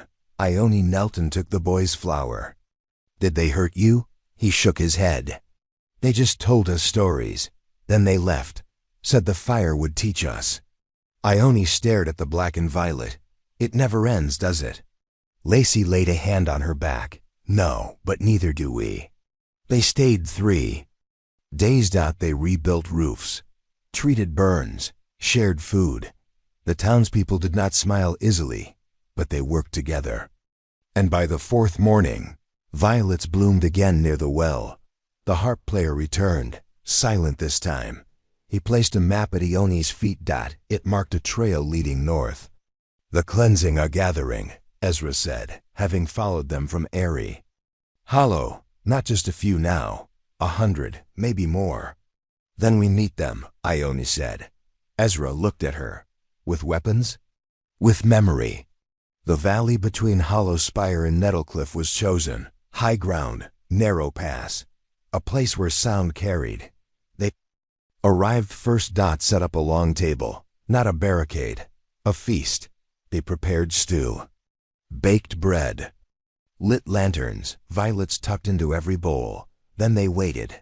At dusk, the Cleansing arrived, uniformed, cloaked, faces hidden. They stopped at the edge of the valley. Watching. Ione stepped forward. No blades, no fire, just words. A woman among them, tall, with silver-threaded hair, stepped out. You've infected everything. We've healed what was broken. You preserve pain. We preserve truth. Truth is a luxury. Truth is a necessity. For hours, they debated. Around them. The feast remained untouched. Until a child stepped out from the Cleansing's ranks. Took a bowl. Sat. A second followed. Then a third. Soon, a dozen sat at the long table, sharing bread. Stories. Memories. The silver-haired woman watched. Then turned. And walked away. Not defeated, but uncertain. That night, Ione wrote in the ledger, not a name, but a single sentence. Some flowers bloom even in poisoned soil. As they rode from the valley, Lacey glanced back. Do you think it's over? Ione shook her head. No, but it's begun. And in the distance, where once fire had raged, violets grew and rose again. Only this time, they weren't left behind, they were planted. On purpose, together. The wind shifted again. 2 days beyond the valley, the trail was quieter. Not in silence, but in reverence. Word had traveled faster than Ione expected, stories rippling through towns like sparks across dry fields. Where once her name was whispered with suspicion, It was now spoken with care. Still wary, but not afraid. At the edges of the map, there was one place left untouched, Ruin's Edge, a cliffside settlement, where old exiles and forgotten soldiers had built a life from stone and wind. It wasn't a town known for flowers or for kindness. They called it Edge because it was always on one. Between storm and drought, between feud and truce, between memory and forgetting. And that, perhaps, was why she had to go. They arrived at dawn, breathless. The air there was thin. The cliffs dropped sharp like broken glass, and the ocean below raged against the stone, foaming like a beast with no name. No one greeted them. No one needed to. They were being watched. From balconies. From half-broken towers. From behind the slits of old helmets long out of fashion. Lacey dismounted first. "They know who you are, do they?" Ione asked, because it didn't feel like awe. It felt like testing. And the air here didn't whisper, like the soil back home. It shouted. The gatekeeper was a man named Rig. He had one eye, 3 fingers on his left hand, and a violet inked into the side of his neck. He didn't smile, but he didn't spit either. "We don't care much for books," he said. Ione nodded. "Good. I came with something heavier." He arched an eyebrow. She placed the ledger on a table made of shipwood. He stared and did not open it, but something in his jaw relaxed. Just barely. They stayed 5 days, longer than anywhere since Emberglow, because Ruin's Edge didn't need healing. It needed remembering. Most here were old soldiers, or descendants of them. They didn't believe in kindness as a virtue. They believed in debt, in balance, in earned loyalty. But slowly, through shared meals and scar stories, the gap narrowed. By the 3rd day, a child left a violet on Lacey's bedroll. By the 5th, Rig asked to add a name to the ledger. "Not mine," he said. "Hers." He pointed to a woman tending the cliff gardens, missing a leg, growing carrots from volcanic ash. "She kept me alive through the worst war." Ione handed him the pen, but peace as ever wasn't still. That night, the ocean howled. Not with wind, but voices. Ghosts. Maybe. Or guilt, because just before midnight, a ship lit with crimson lanterns appeared on the horizon. And with it, a storm. Real one. They called themselves the Red Wake. Not part of the cleansing. Not zealots. Mercenaries. Paid to destroy what ideology failed to erase. Their goal wasn't to debate. Their goal was to burn. They had fire throwers and warhounds, and a captain with teeth filed like obsidian. She stepped off the ship. Before it fully docked. Her name was Sen. She held a torch in one hand and a severed braid of violets in the other. "Time to pluck the roots," she said. The battle began before anyone could speak. It wasn't fair. It wasn't clean. But Ruin's Edge was never fair. Never clean. They fought with what they had, old swords, new grit. Spilled stew turned into scalding traps.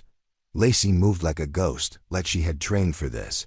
Ione guarded the ledger, but not like treasure, like truth. She stood in the center square, unarmed, and shouted over the chaos.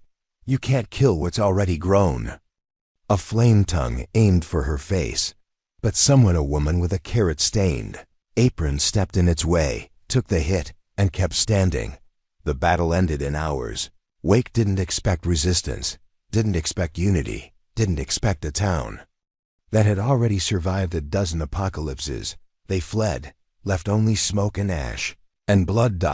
But also something else. Victory. Not triumph. Just survival. That night, the cliff bloomed. Violets grew along the edge where cannonballs had struck. Children placed petals in the sea. Rig sat beside Ione. "We're not soft, but we're not blind." He handed her a stone carved into it, a flower, a sword, a heart. "Put that in your book." She did. They left in silence. No music. No parade. Just nods, and a shared glance with Sen, chained to a wall now. Her filed teeth no longer bared. She spat as Ione passed. "This isn't over. Ione didn't flinch. It never is. On the road again. Wind behind them. Pages ahead. And in the saddlebag. The ledger glowed faintly, not with magic, but with memory. With names, with hope. With the scent of violets that refused to die. The path turned inland. After ruin's edge, the wind no longer smelled of salt, but of pine sap and distant smoke. Hills rolled in every direction, dotted with sheep and fallen temples. This land was older than even the stories, and it showed. Ione rode slowly. The ledger felt heavier now. It wasn't just the names. It was the weight of being believed. They came to a crossroads where 4 cairns stood. North led to Cradlehook, south to the marshes. East to Withering Briar. Full circle, but west. West had no name, just a single violet, carved into stone. Fresh. No moss. Nowhere. As if waiting. They turned west. The road narrowed, became a trail, then vanished. Still, they walked. Over ridges, through hollow trees, under skies so wide they felt exposed to the stars. Then they heard it. A voice. Singing. Old. Female. Clear as a bell. They followed the sound until they found her. An old woman in a field of violets, weaving crowns. "I've been expecting you," she said. Her name was Marail. She wasn't a healer or a seer. She was the first child born in the shadow of Hollow Creek, the mythic beginning of the Violet Line. She had never left. "You brought the ledger," she said, eyes milky but unblinking. "Yes, then we begin." What followed wasn't a lesson. It was an unburdening. Marail told stories of the days before the ledger, when violets were smuggled in pockets, when healing was done in secret, when memory was treason. She spoke of the original scribes, how they memorized entire villages, whole lives, then passed them in song and whisper before the page was safe. How they sewed stories into quilts, hid dates in flour, arrangements, burned ink into bark. "The ledger is only the echo," she said. "We were the voice." Ione listened, eyes damp. She wrote nothing. Some things were too sacred. That night, Ione couldn't sleep. She left the cabin where Meryl had given them shelter and sat beside the field. Stars blinked down like curious eyes. Lacey joined her. "You okay?" "I think we're nearing the end." Lacey nodded slowly. "You sound scared." "I am." She held the ledger in her lap. It was thicker, now. Richer. It didn't just hold stories. It held change. And change always came with a cost. The next morning, Meryl was gone. No sign of departure. No note. Just a crown of violets resting on the ledger, and a single phrase carved into the cabin door. "When memory becomes truth, it no longer needs a name." Ione didn't cry, but she pressed her forehead to the crown and sat very still. They walked east. Back toward Withering Briar, but not to return. To plant.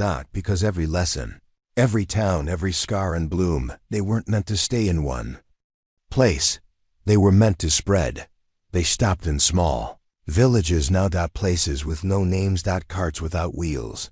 Children who had never seen a book. To each, Ione read a page, left a violet, and taught them the symbols. So they could write their own. When they arrived back at Withering Briar, it wasn't the same town. The fields had grown wild. The schoolhouse had more windows. And people waited for her, not in awe. In recognition. Like an old friend. Magda met her at the gate, her arm in a sling, but her eyes fierce. "You look like hell." "Feels like it." They embraced. Lacey was already surrounded by children. That night, a fire was lit. Not a funeral pyre, a celebration. One flame, one table. Everyone brought a dish, a flower, a name. And when Ione stood before them, ledger in hand, she said nothing.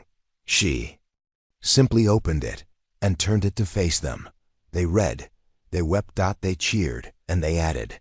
Each person stepped forward, wrote a name, pressed a petal, or whispered a story, until the ledger was no longer hers. It was everyone's. She left it there. In the schoolhouse. On a table made of all the old doors they'd ever replaced dot and walked away. Not to disappear, but to begin again, because the story wasn't hers. The ledger wasn't the root dot, it was the bloom dot, and violets, after all, never stop growing. The mountains called dot not with voices, but with silence. 3 months passed since the ledger was placed in Withering Briar. 3 months of peace, of teaching, of watching children scrawl their first names in dirt and bark and paper. Ione could have stayed forever, but Lacey saw it in her eyes before she spoke. "You need to go." Ione nodded. "Just one more place." The place had no name on the map, just a curl of ink like a thumbprint near the Spine Hills. Old legends called it the Hollow Heart. No roads led there. Only memory. They traveled light. 2 horses, 1 blanket each. No ledger this time, just a satchel of petals and a locket that once belonged to Ione's mother. The land grew colder the higher they climbed. And stranger, trees twisted like dancers frozen mid-motion. Moss grew upside down. The air shimmered, not with heat, but anticipation. Something old lived here, not evil. Not kind. Just ancient. On the 5th day, they reached the rim. Below them, the Hollow Heart spread like a wound in the land wide sunken, filled with mist and blackened trees. In the center, a stone altar. And around it, flowers. Not just violets. Every flower Ione had ever seen, every bloom ever named. She whispered, "It's real." They descended in silence. At the altar stood a woman, cloaked in white fur, eyes pale as fog. "You came late," she said. "I came when I was ready. You brought nothing. I brought everything." The woman tilted her head, then smiled. "Then you may speak." Ione stepped to the altar.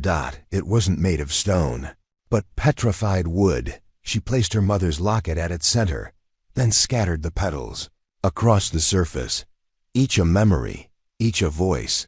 She began to speak of the ledger, of the journey, of the war that never wanted to be called one, of the healing that required more than medicine, of the violets. The woman listened.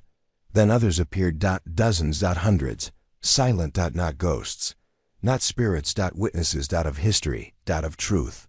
"We remember you," one child whispered. "We carried you," said a man with a scar down his cheek. "We became you," said a woman who looked like Meryl, but couldn't be. They circled the altar and sang, a single note, a single sound, like breath through branches. Ione closed her eyes, let the sound pass through her.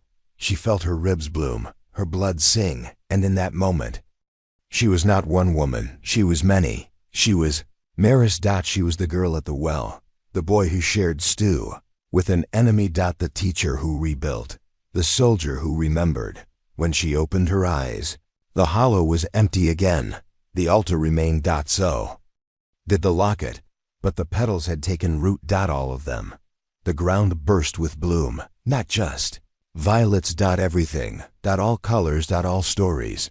Lacey stood nearby, hands in her coat. "You did it." "No," Ione whispered. "We did." They climbed out of the hollow. The mist thinned. The sun broke through. And when they reached the ridge, Ione looked back. The Hollow Heart pulsed. Alive. Awake. Not forgotten. Never again.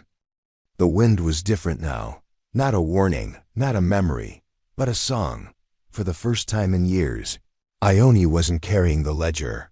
And yet she felt no lighter, because memory had moved from ink to breath, from paper to people. And the journey wasn't over. Not by a long shot. The northern rim of the old territory hadn't seen a violet in over 2 decades. Too cold, too remote, too forgotten. But someone had sent a message, tied in birch bark and dipped in SNOWMELT. It arrived at Withering Briar just days after Ione's return. It read, "The frost doesn't fear kindness anymore. Come." No signature. Just a violet, pressed flat. They followed the river, over ridges that scraped the sky, past lands marked only by weather and time, until they reached a village, nestled in a hollow of frost-slick stone, hearth-deep. A place where people built with ice and fire, where words were carved more than spoken. It wasn't the cold that bit hardest. It was the quiet. There were no greetings. No cries of children, just eyes. Watching. Judging. But not with hate. With hope. As if expecting a disappointment they'd long grown used to. Then came the bell, one chime, then silence. And then. Feet. Dozens of them, people, stepped out of their homes. All at once, they didn't speak. They simply gathered in a wide ring around Ione and Lacey. One elder stepped forward, skin like birch bark, voice like gravel in a stream. "We remember Maris." Ione swallowed. "So do we." He nodded. "Show us." With no ledger, Ione used her hands. She traced the symbols in snow. Violet. Sun. Wound. Memory. Forgiveness. Children knelt beside her, copied the lines. One girl laughed a clear bell in the frost. And just like that, the quiet broke. Stories came next. From every mouth. Stories of loss. Of survival. Of kindness that came too late, but still came. The village thawed. Not in temperature. In spirit. Fire pits were lit, stew boiled, and violets appeared. Not grown. Knitted. Woven. Painted. One woman handed Ione a blanket covered in purple thread. "We forgot what warmth looked like," she said. "Thank you for showing us." Lacey took watch that night. Just in case. Because not everyone wanted flowers to grow, especially not here. Sure enough, just past midnight, movement stirred at the tree line. Not attackers. Observers. Men cloaked in gray. No insignia. Just silence. One stepped forward, laid a black feather at the village gate, then vanished. A message, a warning, a promise. The elder called it the hush mark, used by old war bands to signal displeasure. They wouldn't attack immediately. They would isolate, cut off trade, spread rumors. Wait for frost and fear to do their work. Ione held the feather. "Then we write louder." She sent messages south. To Ezra. To Rig. To Magda. Within a week, they came. Not all, but enough. Wagons arrived with supplies. Teachers. Healers. Weavers. And most important, stories told by firelight, carried on paper, painted on doors. The hush could not survive the chorus. By the end of winter, Hearthdeep had changed, not just in spirit. In structure. Ice houses now bore murals. Children carried petal pouches. The violet was not a symbol of rebellion. Here. It was survival. The gray-cloaked men never returned. Ione stood at the highest ridge. Lacey at her side. The elder joined them. "What now?" Ione looked north. "We keep going. There's nothing that way but stone. Then we bring stories to stone." He nodded. And for the first time, smiled. As they rode from Hearthdeep, a child chased after them. She handed Ione a piece of bark. On it, a crude drawing of a violet blooming from snow. "In case you forget." Ione folded it carefully, placed it near her heart. "I won't." The land beyond Hearthdeep was called the Ridge of Teeth. A jagged spine of stone where nothing bloomed and everything echoed. No one lived there. Not anymore. They said once it was the site of a massacre. A battle not between armies, but between families. A valley torn apart by whispers and bloodlines. And that somewhere among the cracked bones and frost-burned ruins, a truth waited. Not the kind written in books. The kind that sears. Ione stood on the edge of the ridge, Lacey beside her, wind howling like a warning. "We don't have to go in," Lacey said. "We do." "Why?" "Because it's the last place no one dares remember." The climb took 2 days. Stone gave no footing. Snow fell sideways. But they reached the basin. And found what no map marked. An amphitheater of bones. Not literal, but architectural columns shaped like ribs, stone stained red from minerals or something older. And in the center, a slab, cracked in 3 places, with writing worn nearly smooth. "It's a ledger," Ione whispered. "But older." Lacey crouched. "See the symbols? Sun, wound, flame. And this one ... I don't know. It's a silence mark. Ione traced it, a spiral, enclosed, meaning this was a place where remembering was forbidden. They camped beside the slab. Built no fire, spoke little, because the air here punished sound. Each word spoken felt like a theft, but that night, the dreams came, not memories. Echoes. She saw a woman in violet robes, not Ione, someone older, harsher, speaking to a crowd gathered in snow. If we forget this, we are no better than them. The crowd shouted back. If we remember, we burn with it. Then silence. Then flames. Then ash. Ione woke with frost on her lashes. The slab was warm. Slightly. She pressed her palm to it. And whispered, "We are ready now." That morning, the ridge bloomed. Not with flowers. With people. Dozens came. From hearth deep. From Emberg low. From the marshes. From places unnamed. Drawn by letters, rumors, dreams. They came not to witness. To write. Each brought a fragment, a carving, a song, a recipe, a confession. They laid them at the slab. And together, they remembered. Not in agreement. But in truth. Ione stepped forward. She had no new ledger, just a stone. She etched into it with a shard of old bone. A violet, a spiral, open. This time. And beneath it, let silence end here. They didn't stay. That wasn't the point. They left the ridge as they found it. Harsh, wild, echoing, but not empty. Now, it had stories. Now, it had names. Now, it had the truth. Weeks later, back in Withering Briar, Ione sat beneath the violet tree behind the schoolhouse. Children played. Lacey read aloud. And the air smelled not of ash, or salt or smoke, but of spring. She opened a letter from Marl's niece. It read, "We found another ledger, hidden in bark, preserved in resin, older than the first. And beneath that, it begins with a single word, listen." The horizon never ended. They walked not toward a destination, but into a calling. One that had no walls, no gate, no map. It was the after the ledger, after the bloom, after belief had become shared. And still there were people who hadn't heard. Still, there were places afraid to remember. So they walked. The road brought them to a village without a name. No signs. No flag. Just a cluster of homes, built from river stone and will. People here didn't look up as they passed. Not with suspicion. Not with fear. With emptiness. Lacey noticed it first. They've forgotten how to listen. They stayed 3 nights. On the first, silence. On the second, a boy crept into their campfire's edge, clutching a tin whistle. He played 3 notes. Then ran. But it was enough. Music lived here still. By the 3rd night, the town gathered. They didn't speak. They brought offerings, bread, berries, a cloak stitched with cloud symbols. And finally, one elder stepped forward. No one tells stories here. Not after what happened. Ione didn't press. She simply sat, opened a pouch, removed petals. And placed them gently into the fire. Smoke turned violet. The elder gasped. Memory returned. In embers. In scent. In color. The villagers wept. Laughed. Sang.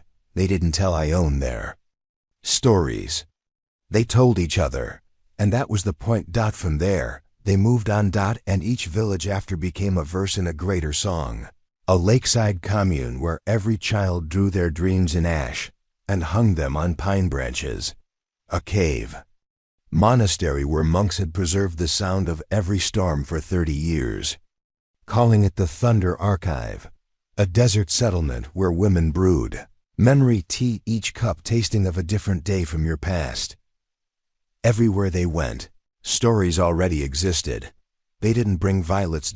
They revealed them. Then came the Droughtlands, a stretch of earth once fertile, now cracked. No people. No birds. No whispers. Just silence. Not the sacred kind. The broken kind. Lacey hesitated. There's nothing here. Then we'll plant anyway. They marked the ground with stones dot in each circle. They placed a petal, a word, a single drop of water dot. Then they moved on, not knowing if it would grow, but knowing they had tried. That was enough. Dot at the edge of the world, they met a boy who had never spoken, not from fear, but because no one ever listened. He followed them for a week. Then one night, he drew something in the dirt, a spiral dot, an open one, and beneath it, a violet, crude, unmistakable. Ione knelt beside him. "What's your name?" He didn't answer, but he smiled, and that was enough. They returned to Withering Briar 5. Years after leaving it. Everything had changed. The schoolhouse was now a library. The fields had walking paths, where children taught travelers how to write in flower script. The tree behind the school bore not just violets now, but every flower carried home. And inside the library, a table. With the ledger. Open. Still. Omi placed her newest stone beside it, carved on it a child's spiral, a mountain ridge, and a teacup, because memories came in many shapes, and all were worth keeping. She did not stay, because someone else arrived, another girl, ledger in hand. Eyes uncertain, but steps steady. She didn't need Ione anymore. She had her own story, and others to help remember. Ione left that night, alone. And free, because she was no longer a messenger. She was the message. The mountains behind her were a memory. The ledger was no longer hers. The world was full of unnamed places again. And Ione walked. Not because she had to, but because stories didn't stop. They wandered, they scattered, and sometimes they waited to be found. She came to a bridge made of ironwood and prayer. A tollman stopped her. "What do you carry?" "Just this satchel, not what I mean." She understood. Memory. He nodded. Then cross. On the other side, Oath's Hollow, a village, so old the roofs sagged with time. Every home had wind chimes. Every person had two names, one spoken, one kept. The keeper of the hollow, a woman named Marn, met her at the gate. "You carry weight. I carry story." Same thing.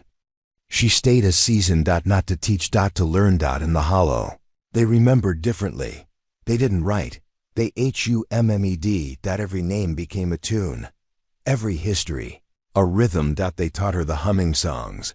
And in return, she shared the language of petals. The hollow thrived. When she left, they gave her a chime carved with her name and one other, not spoken aloud, but felt in the bones. Next came the barren coast, a stretch of salt flat nothing where gulls screamed, and the air peeled skin. She found a man living in a boat, buried in sand. He refused to speak for days, until one night he said, "I used to be a warlord."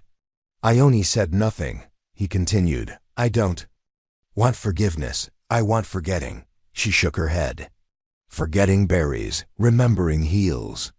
He cried, then sang, a lullaby he hadn't touched in 30 years. She wrote it in the sand. She left him with seeds. He had no soil, but he had song. And sometimes that was enough. In a valley shaped like a cradle, she found ruins. Stone houses melted by fire, charred books. She dug for days. Found fragments, a list of names, a broken mirror with a single word etched, "Enough." She built a cairn. Left no sign, just petals. She hummed the song of the hollow. And walked on. In the market town of Belstep, she met twins who argued constantly about everything, until she asked, "Why do you stay together?" They looked at each other. "We remember differently, so we remember more," she smiled.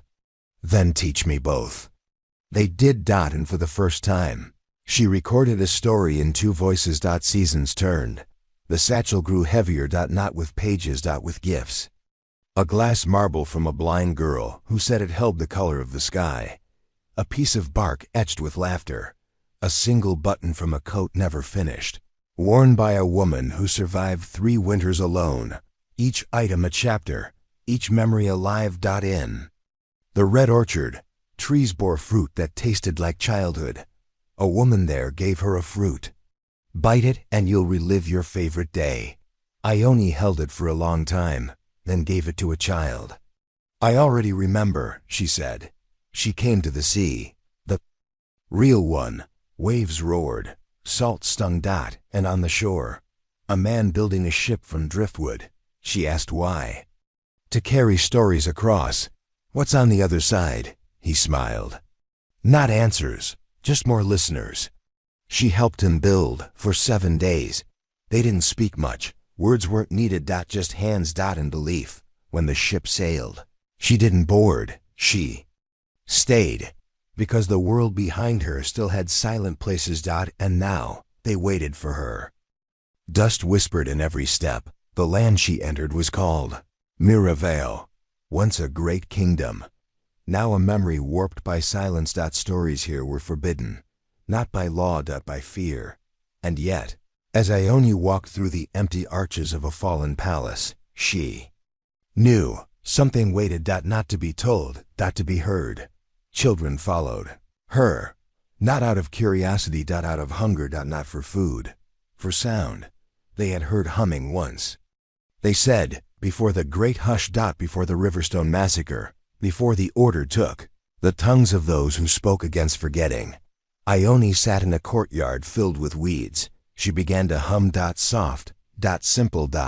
Hollow tune. The children leaned in. Listened. Then slowly one joined in. Then another. Then another. The weeds trembled. The stones warmed. The hush began to crack. A woman approached in the night. Cloaked. Masked. Voice low. They'll come. Let them. You'll be arrested. Then they'll hear my name as they write the charge. The woman left, but before she did, she dropped a petal, a black one. The order came, clad in gray. Books, chained to their waists. They asked no questions. They simply declared, "You have spoken out of turn." Ione smiled. "You have silenced out of fear." They bound her, took her to the warden's vault. The vault was not underground. It was above the city. A tower of glass and stone, where echoes couldn't hide, where light never dimmed, where people were meant to break. But Ione didn't break. She sang, every night, the tunes of oaths, hollow, the lullabies of the salt boats, the laughter etched in bark. And though she was alone, she felt none of it, because memory was with her. One night, a guard came, silent, nervous. He handed her a folded cloth. Inside, petals. Dozens. All colors. They're remembering, even outside. She cried, not from sorrow. From hope. 2 days later, the walls shook. The crowd had come, not to riot. To sing. Thousands. Humming. Chiming. The whispering. The order opened the gates to make it stop, but it didn't stop. It grew, and Ione stepped out. Not a prisoner, a herald, of sound, of story, of the right to remember. She did not stay in Miravale. She didn't need to. She had lit the spark. Others would keep it burning. She headed west. To the last place untouched, where legend said the first memory was buried. They called it the Cradle, a valley walled by mountains, misted, veiled, hidden from stars. To reach it, one had to walk barefoot. To forget one's own name. To speak only truth. Ione did all three. And on the 12th night, she found it. A pool. Clear. Still. Surrounded by stones shaped like mouths. Each one whispered something different. Grief. Joy. Forgiveness. Anger. She listened. To all of it. Then she whispered back, "We remember." The wind carried it. The stones echoed it. The pool rippled.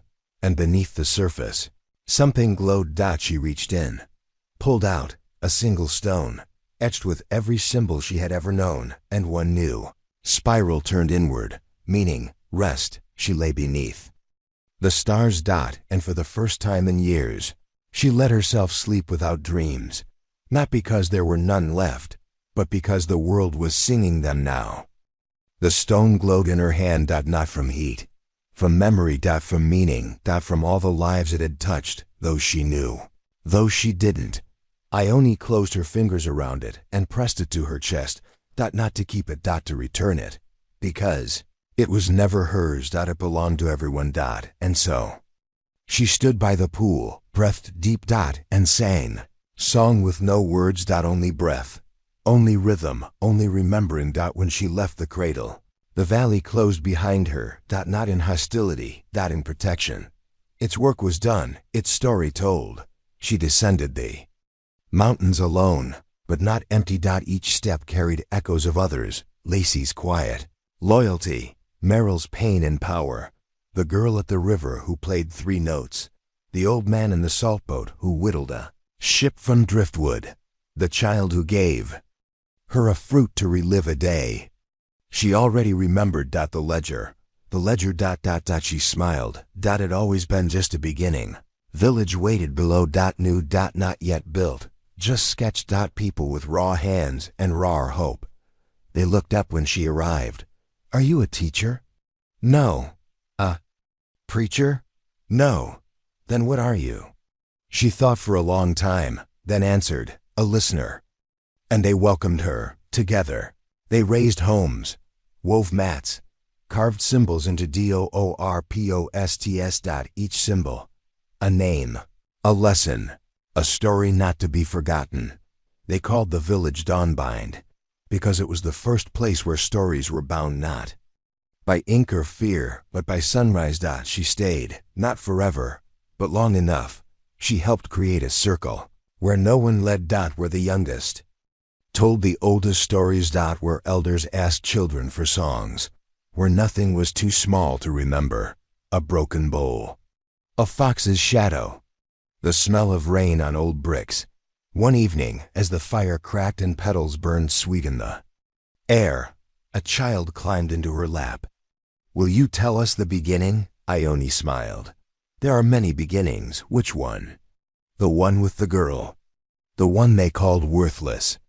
She closed her eyes. Saw it all. The ledger, the scar on her cheek, the first violet she pressed into a stranger's palm, the horse that carried her into towns, who didn't want her, the friends who found her, the enemies who taught her, the frost, fire. The forgotten. The remembered. And herself young, shaking, stubborn. Ready. She opened her eyes, looked into the fire, and began. Once, in a time thick with silence and war, there was a girl who carried a flower. The children leaned in, and the story unfolded, not as it was, but as it lived. Years passed. Tree grew outside the storyteller's house. Not a violet, something new. Its petals changed color with the seasons. Its roots followed the sound of laughter. No one knew its name. So they called it First Bloom. When Ione's hair turned silver, and her voice rasped like old leaves, she stood beneath the tree, and felt the spiral inside her heart. Not closed, not open. Just still. At peace. She left the final petal beneath the roots. A single violet. Pressed. Hold. Then she walked past the horizon, never looked back, didn't need to. The story wasn't hers anymore. It was the world's.